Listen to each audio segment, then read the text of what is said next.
The views and opinions expressed in this podcast by the host and or the guest do not necessarily reflect the views of the host and or Paranormal Buzz Radio and or its sponsors. Use of any material produced by Paranormal Buzz Radio without express written consent is prohibited. Paranormal Buzz Radio will not be held responsible for you holding your knees, crying, and rocking in a corner in a puddle of your own urine, or being beheaded by a group of children in a cornfield. In fact, if you come across a group of children in a cornfield, we promise to make fun of you as you run away screaming in terror. Listener discretion is advised. You are now entering the all-consuming realm of Shay's Paranormal Chat, where the things that are better left unsaid are actually said. Shut up and sit down.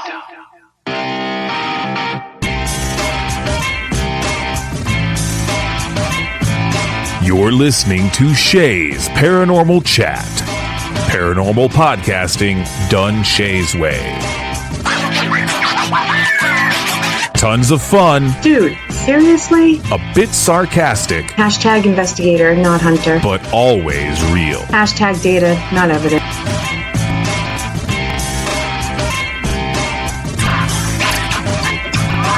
Don't get your panties in a twist. Oh my god, really? This is real, raw conversation.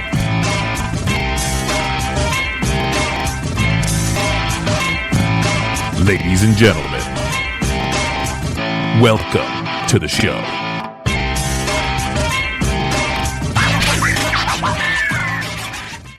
Welcome back to Shay's Paranormal Chat. I am your host, Shay Carroll.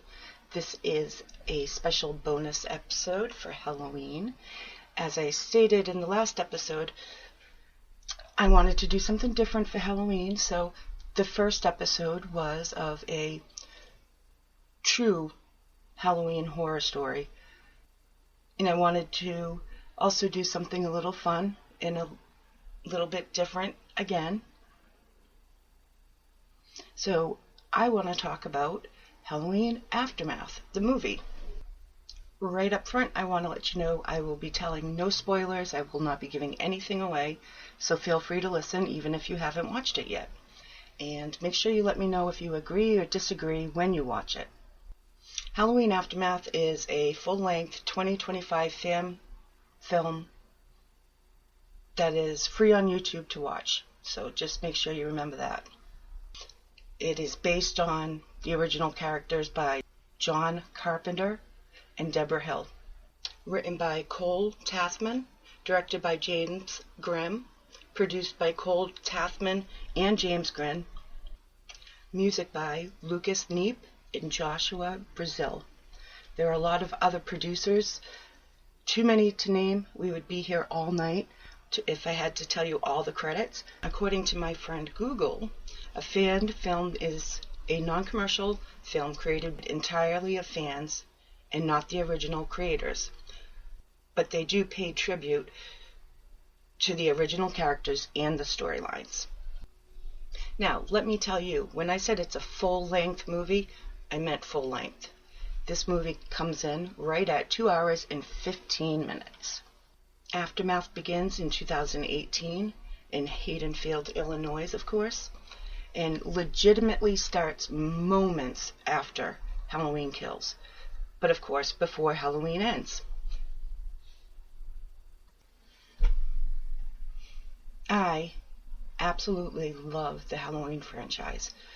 I watch them every year, as a lot of people do.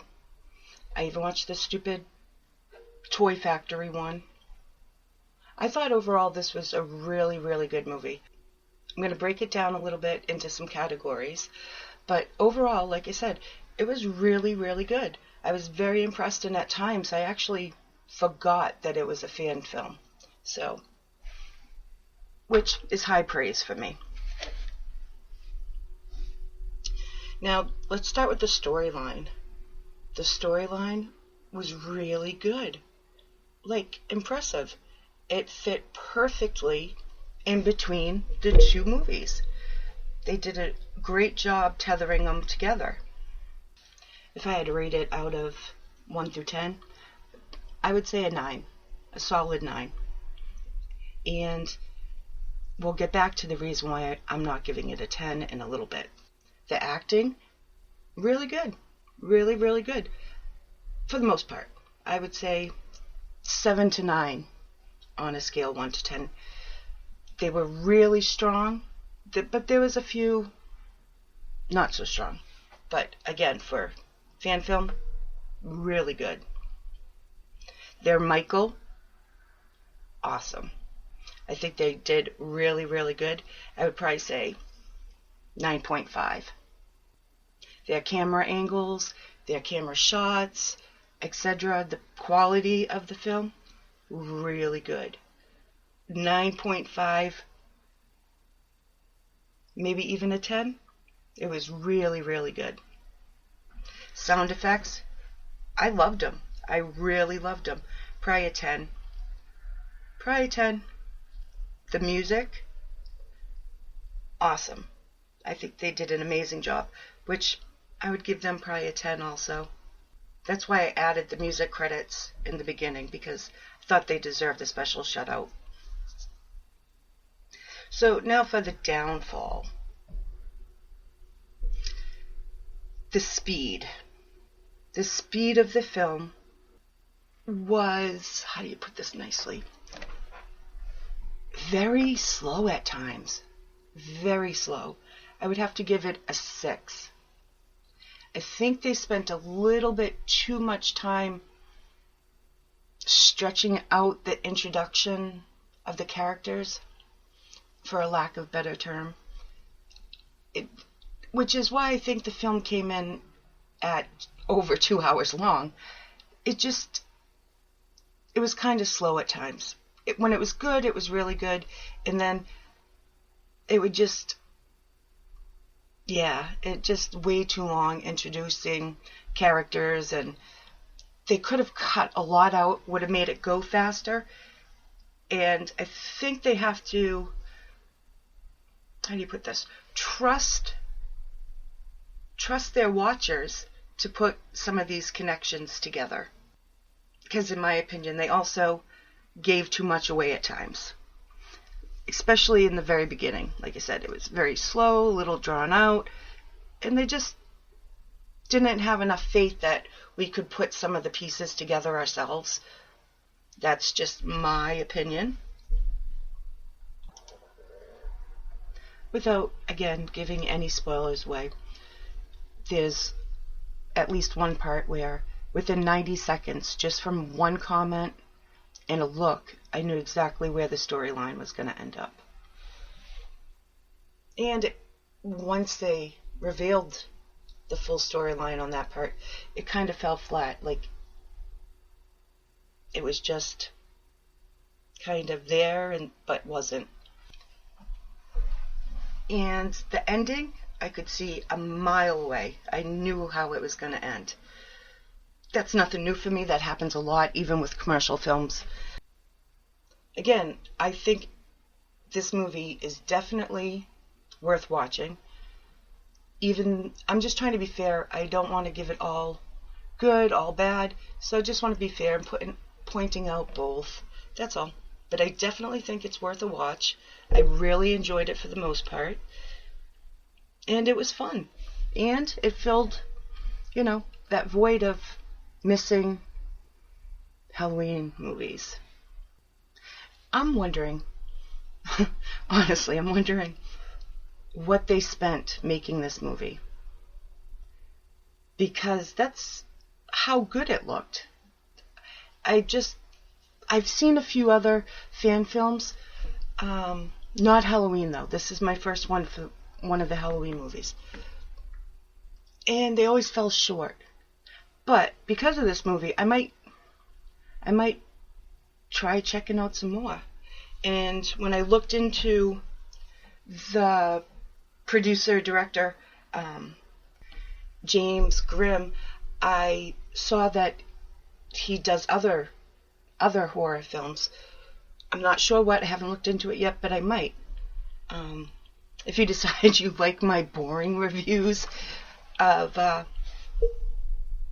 this, let me know. Maybe I'll do one here or there, fill the third week with some reviews, because I could talk about horror movies all the time.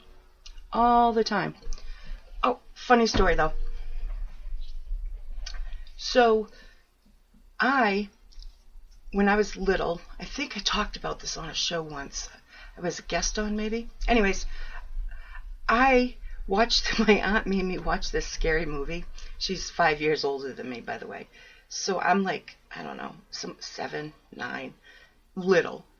And she used to make us watch scary movies. And this one creeped me out so bad that I stopped watching horror movies altogether. I mean, I was scared, like shitless. So then as an adult, or very young adults, let's say, I started getting into horror movies. And I started, I finished the Halloween series, all of them, Friday the 13th, Nightmare on Elm Street, da-da-da-da-da. And, so I really got into them. So I spent a lot of time catching up on things that other people my age, like, almost knew by heart. And the best thing is when let's see, how do I put this? I didn't see the original It until after I saw the new 1 and 2. So I watched 1 and 2, and then I had to go back and watch the original It because I had never seen it. My daughter thought I was crazy, and she was like, I forget how old she was. She might have been just about going into college then, and she loved it. She, read the books, and she's seen a lot of them, but Stephen King, that is. But she thought it was crazy because there's a lot of his movies I haven't seen yet, and I want to go back and check them out because he's from this, this neck of the woods, Maine. Anyways, I'm in New Hampshire, but speaking of It, did you guys watch It? HBO Max. Episode 1 came out. I watched it. I'm going to hold my judgment. I like it, don't get me wrong, but I'm going to hold my opinions on that. But yeah, that was good. Really good. And what else? Let's see. Oh, yeah, so I have to go back and check out Stephen King's stuff because a lot of it's sorry guys, I'm rambling, but that's okay. It, where Derry, Maine, was actually based on Derry, New Hampshire. So he liked to throw in those types of things. Oh my God, while we're talking about horror movies, I have to shout out The Strangers, Chapter 1 and 2. Now, I loved the originals. Loved them. I also probably watch them once a year. But The Strangers, the new ones, just came out 2024 and 2025, Chapter 1 and 2. And they're so new I had to rent them. Probably the best $24 I have spent in 3 months. They were so good. I'm very impressed by those ones. Yeah, let me know, you guys, what you think of any of these ones that I just talked about. Email me at paranormalbuzzradio@gmail.com. Send a message to the page, Paranormal Buzz Radio, on Facebook, Instagram, and maybe I will do this again if you like. Thank you guys for listening to my rambling tonight. And if you enjoyed this, if you like talking about horror movies, like I said, really, let me know because I'll do it every once in a while. I'll watch something new all the time and I'll let you know because I have fun doing this and it's different. It's not the paranormal, which I love, don't get me wrong, but something new, something exciting. And if you guys enjoyed it, please like or share or do both. And until next time, stay safe.